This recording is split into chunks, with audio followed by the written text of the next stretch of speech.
Hello, everyone, and welcome to today's webinar, How to Choose the Right Loyalty Program.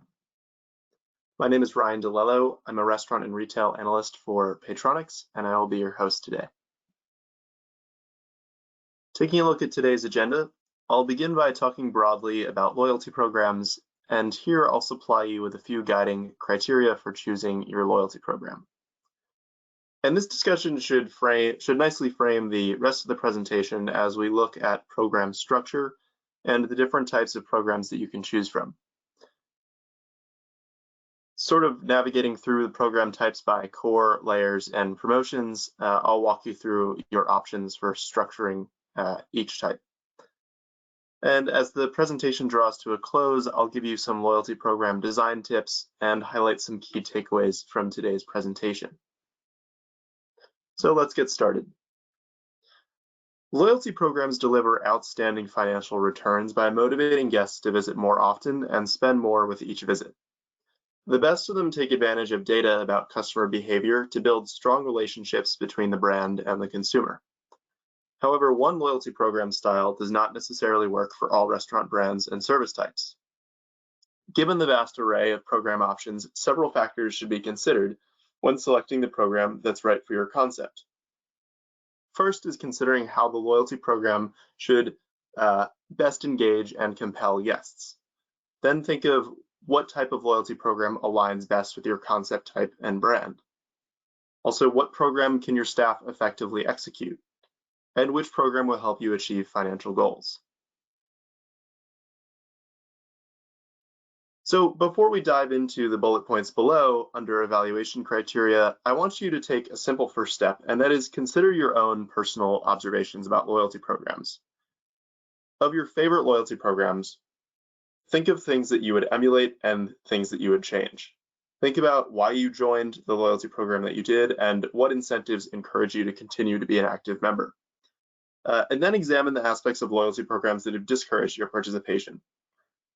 Then consider your competitors. And making these lists of program aspects that you would emulate and those layers that you would change can help inform your preliminary explorations into loyalty programs. Now diving into the bullet points here. The first evaluation criterion is figuring out how to engage your guests.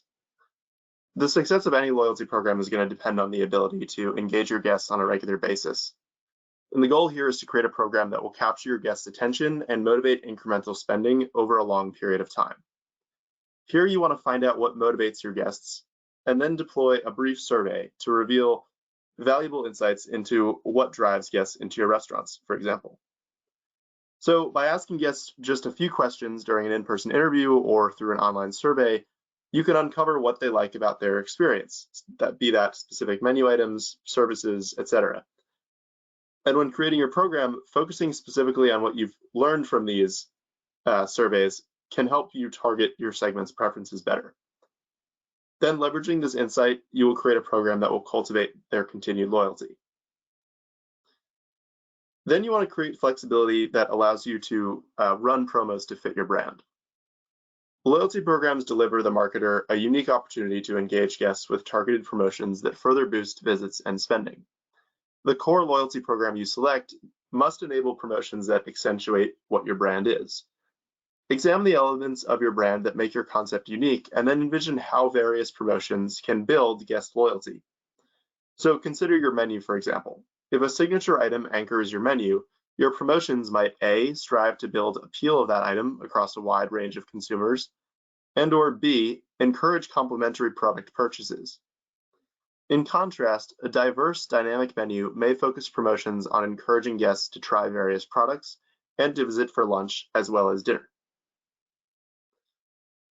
Another evaluation criterion here is enabling the execution by staff.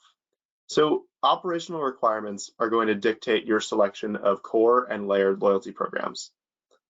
What does that mean? Well, for instance, if your restaurants emphasize speed, explore easy to communicate programs with fast processing at the point of service.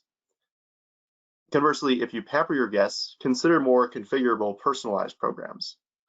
Evaluate loyalty programs consistent with your operating model and the proficiency of your staff, and consider questions like, do they have the time and the skill to explain the program and enroll guests? update guests on their account balance, field questions about redemption options. So when building a loyalty program, the impact on your frontline operations deserves meaningful attention. Success depends on the appropriate alignment with the level of staff training and turnover, as well as your operational approach, be that table service, quick service, drive-through. The important factor is to consider the ways in which the limitations of operations are going to inform your program decisions. Then a primary goal with a loyalty program is to earn a financial return. A successful loyalty program cultivates spending behaviors that more than compensate for the cost of rewards. Compare the potential revenue, opportunities, and costs of each loyalty program.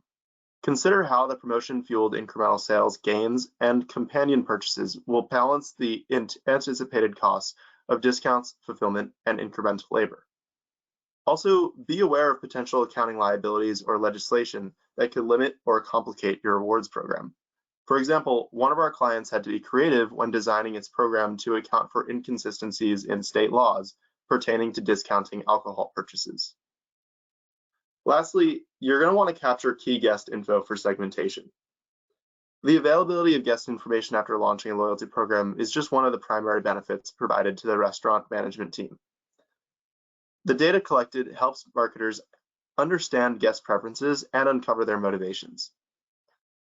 Every loyalty program should produce guest demographic and spending data, and when launching the program, creating incentives to drive registration is a way to compel enrollment. As guests identify themselves with every purchase, you will discover who they are and ascertain their buying habits. This information will enable you to identify unique guest segments to create relevant, compelling promotions designed to drive incremental visits to your restaurants or C-stores. Now, I want to talk a little bit about how to think of a loyalty program structure. And loyalty programs really come in three parts. First, there's the core. Now, the core program is sort of like the heart or the constitution of your loyalty program, and it should align with your brand. It contains the ongoing features that will attract guests to join and ultimately to visit your restaurants and C-stores. Core programs emphasize your brand's distinctive character in a way that not only appeals to guests, but motivates them to visit more often and to spend more of their dollars with you. As the underlying structure of the overall program, it defines the program's rewards, how they are earned, redeemed, and expired. It also includes elements that are always active, such as evergreen offers and discounts members can earn simply by enrolling. From a customer perspective, the core of your program is how they describe the program to their friends. So from an operational and communications standpoint, you want to make sure that the core of your loyalty program is really drilled down and easy to understand, such that in just a matter of seconds, a staff member or a waiter, whomever your guest is interacting with, is able to ascertain what the driving value of the program is after a brief conversation. So that's the core. Layers. These are often added to an established core loyalty program. They give your loyalty program depth and a distinctive flair that strengthens your guest connection to your brand and drives sustained activity. So for instance, adding an affinity program where you donate a portion of sales to a charity would be considered a layered program. Artificial intelligence and machine learning bolster the impact of layers by targeting guests accurately, efficiently, and personally with offers. This translates to programs that maximize return on investment while minimizing cannibalization. Now, the last part to consider here of the overall loyalty program, is promotions. Now, promotions enable you to influence your guests' buying behavior in specific ways. These are the fun, creative elements of a loyalty program, and they provide a key lever to engage guests and prompt visits. Targeted promotions can help you generate traffic during slow periods or specific day parts. They encourage the trial of new menu items and keep your brand top of mind for your guests.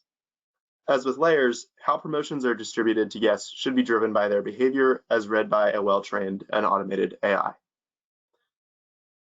So to quickly review this slide, the core, sort of your constitution, the easily understandable essentials of your loyalty program. The layers are the little bits that you add on to add depth and distinctive flair. They sort of strengthen the customer connection to your brand and allow some more loyalty-driven offers that really accentuate your brand identity and increase brand affinity. And then lastly, there are promotions. All very familiar with promotions, pretty self-explanatory, but those sort of fleeting offers, maybe monthly campaigns that a brand will launch to, over a limited period of time, drive guest behavior in specific ways.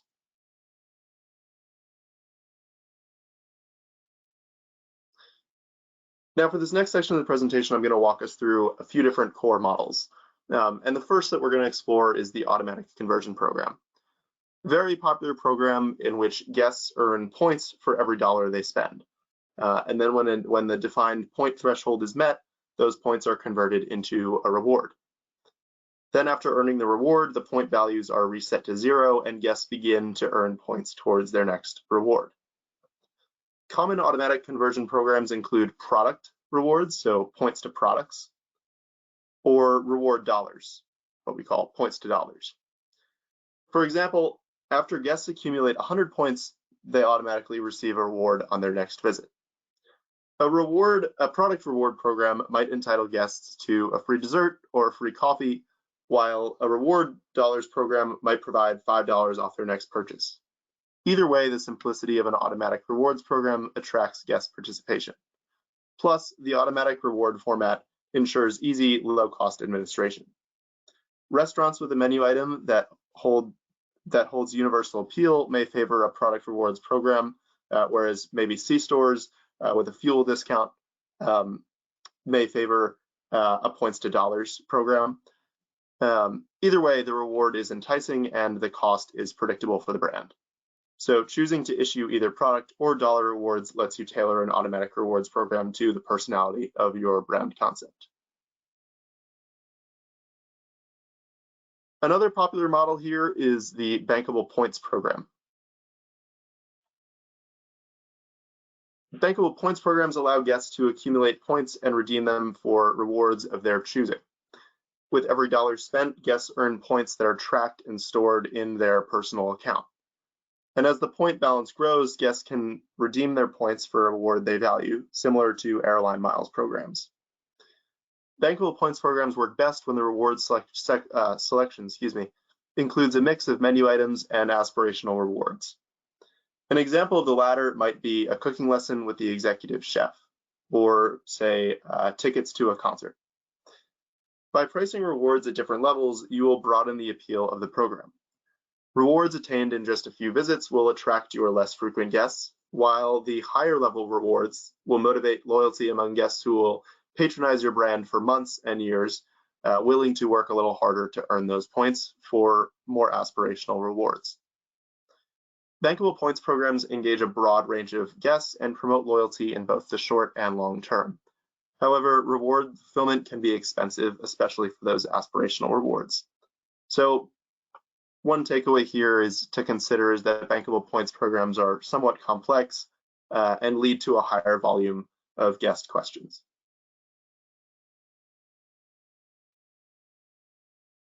Another popular model here, well, two rather, are qualified visits and product frequency programs. Visit frequency programs award points to guests each time they visit one of your locations. At a given threshold, the visit points automatically convert into a product reward. So for instance, say after 10 visits, guests receive 10 reward dollars to use towards a future purchase. Upon issuance of the reward, in that case, the visit points start accruing again after being reset to 0. A visit frequency program is readily understood by guests. It's pretty simple, and it's also quickly executed at the point of service. So by defining a minimum order size for a qualified visit, you can encourage advantageous buying behaviors. Now, in a product frequency program, guests can receive points for specific product purchases. Each time guests buy the specified item, they receive a point, and when a designated threshold is met, guests automatically receive a reward. We're all familiar with a buy 10, get one free program. That's a common product frequency example. And after the reward has been received, the product points are again reset to 0 and begin accruing again. So similar story here, very simple, easy to understand program that has been time tested. It holds a strong guest appeal and is great for brands with popular items, categories of items, or and they can be regularly consumed by multiple guest segments by focusing on discounts on higher margin products, which will lead to solid financial returns for your brand. So easy to understand and sustainable, provided the products that you're offering are of higher margin.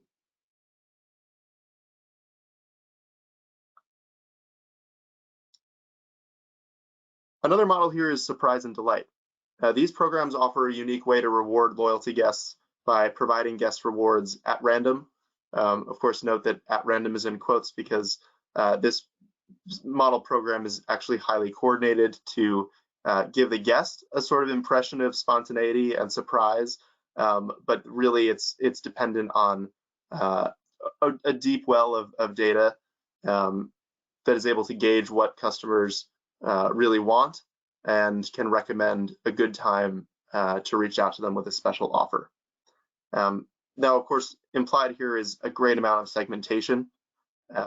That is ultimately that segmenting your customers according to their buying preferences is going to be the main factor in the success of a program like this. So they are very difficult to execute and maintain, but when executed well, can really draw a guest closer to a brand, make them feel really appreciated, and also, perhaps more than any other model, keep a loyalty program exciting with that surprise factor.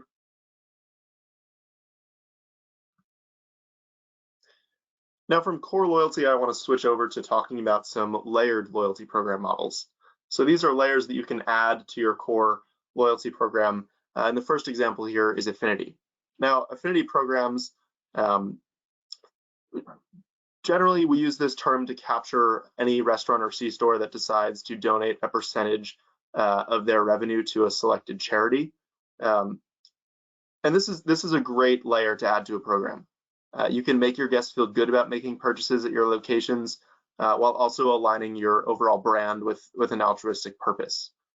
And the best affinity programs link the interests of a core guest segment with a particular charity, like an ice cream chain with a children's charity, for instance, or say a convenience store with some sort of like Cars for Kids. See that sort of brand overlap, that finding some way in which the charity donation is coextensive with what your brand stands for can really lend a feeling of coherence and ultimately appeal to that affinity layer. Another example here is birthday programs. These encourage guests to celebrate their birthdays with your brand. In this layer, guests receive a well-timed personal invitation to visit and enjoy an enticing indulgence. And a birthday program can be set up with defined parameters, including offer, expiration, etc., and then set to run on an automated schedule without further intervention. So from a brand perspective, becoming a part of your guest's birthday celebration can create a really enduring association with your brand. Meanwhile, from a management perspective, the automatic campaign deployment makes execution really seamless and cost-effective. And we've seen tremendous success with these sort of programs in both the C-store and restaurant space. Now, in a membership program, another example here, guests typically purchase a membership card that entitles them to various benefits, such as bonus items, points, or discounts. And these benefits may be available periodically, once a month, for instance, or earned when points are accrued. Membership programs work well for restaurants and C-stores aspiring to differentiate by providing special treatment for premier guests. The prepaid fee can generate a faster ROI, but the cost may be a barrier to broad participation. So in addition, providing guests with special treatment, such as the jump to the front of the line perk, can be more complex. Your staff will need to be prepared to answer questions also about, regarding details of the program and you want to make sure that the program is sustainable. Set that sort of cost barrier at a realistic threshold, such that you're not risking any sort of cannibalization within your loyalty program. You want to really keep a membership program restricted to your most loyal guests. Another example here might be adding a special menu. This is more geared towards restaurants or C-stores with more of an established food service, but having a special hidden menu can really add a sense of exciting exclusivity to a program. Tiered programs, similar to sort of a membership here, idea that as guests spend more, they become eligible for a higher level of rewards or earn points at a faster rate. Inviting these top performing guests to a new reward level can also renew their excitement for your brand. And tier rewards are readily added to any core loyalty program. Introducing silver, gold, and platinum rewards keeps guests engaged and active for an extended period of time, and oftentimes it's just a matter of formalizing the segments you may already be working with. Lastly, subscription programs. We've seen some great work on this on both the C-store and restaurant industry side. The basic idea here is we're all familiar with subscriptions. The general principle being that a brand provides a regular benefit to a customer for a recurring fixed cost, such as a coffee program that offers regular refills or a delivery program that offers free delivery. These programs are generally structured to provide recurring revenue even as they keep guests coming back. And a key benefit for restaurants and C-stores here is the incremental sales that happen with each visit, as guests roll their perceived cost savings into additional purchases. So to give you an example, if there were, say, if a guest was enrolled in a coffee program at a convenience store and they were saving money on coffee, they may perceive that they've got the money to spare on a bagel or some other snack, and that's really where the drive in incremental sales comes for a brand running subscriptions, is those items that guests feel they can safely pair given that they're saving money on another front.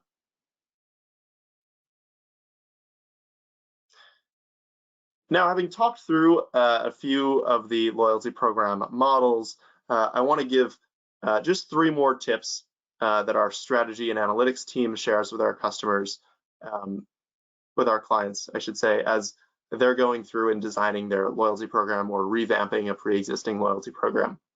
3 bits of wisdom here. The first is always get your customers to your first reward quickly. The sort of carrot on a stick approach to a customer, to a new customer, is not great. You want to be able to show them the value of the loyalty program right up front and hook them immediately.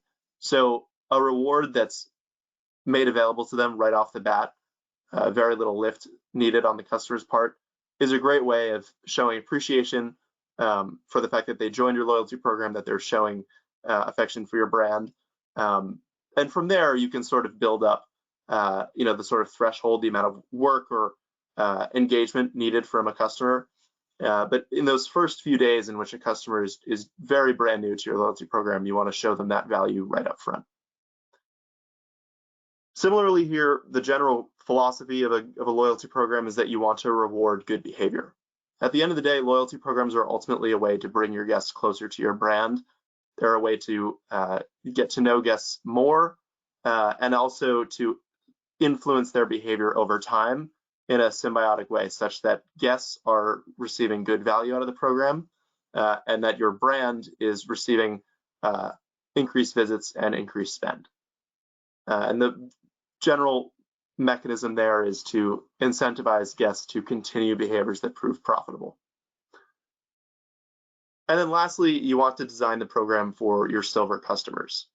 These are the customers in the 50th to 80th percentile of your audience, and those are going to be the ones that are going to strike the nicest balance between seeing the value in your program, but also engaging enough such that you are driving a profit, especially on the within the margins of the items that you're offering them within the loyalty program. Outside of the silver, you've got your most loyal guests that you should be careful with, only because those are the guests that are going to be most at risk of sort of cannibalization.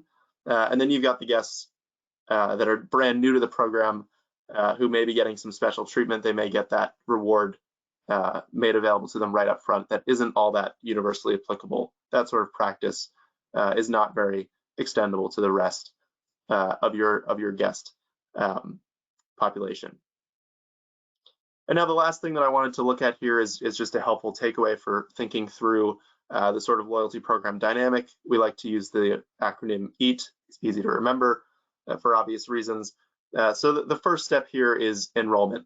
And here for this, to get customers into the loyalty program, you want to use customer data to find and engage the most likely to enroll customers, and then offer them a wealth of ways to access your program, whether that's through the POS or through text to join or through a mobile app, through email and online.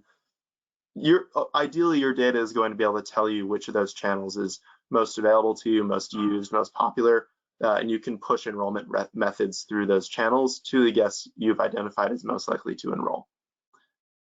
So from enrollment is once they're in the loyalty program, you want to get them to activate their sort of identity to your brand.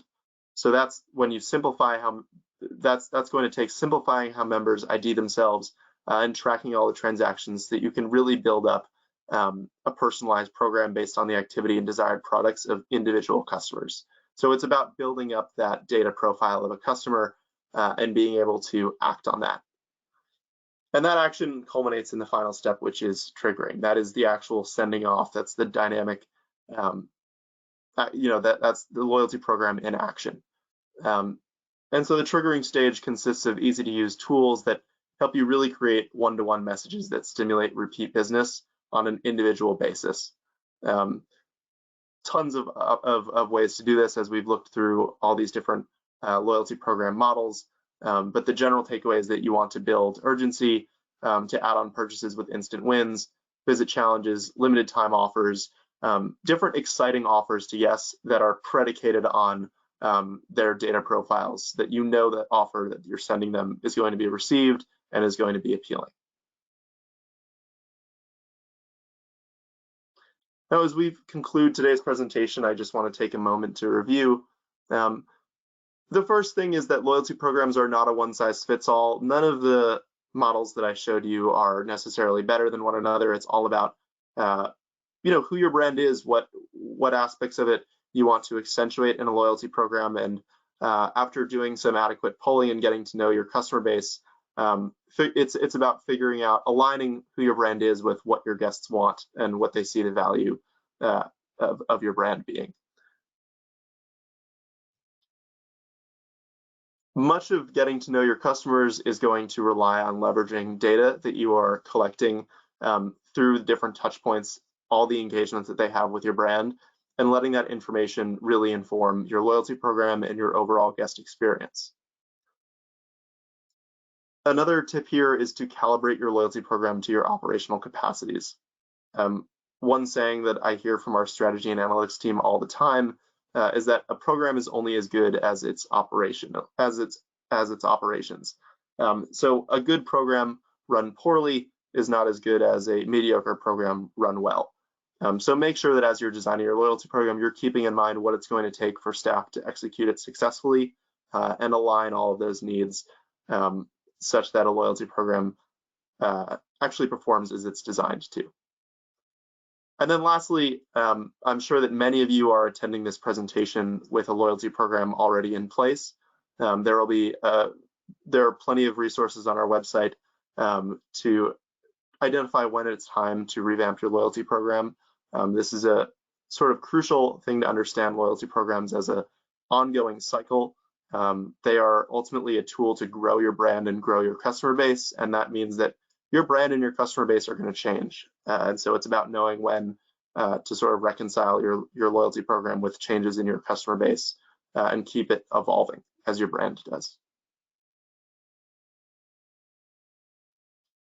Thank you all very much for attending today. I hope that you have a good rest of your day.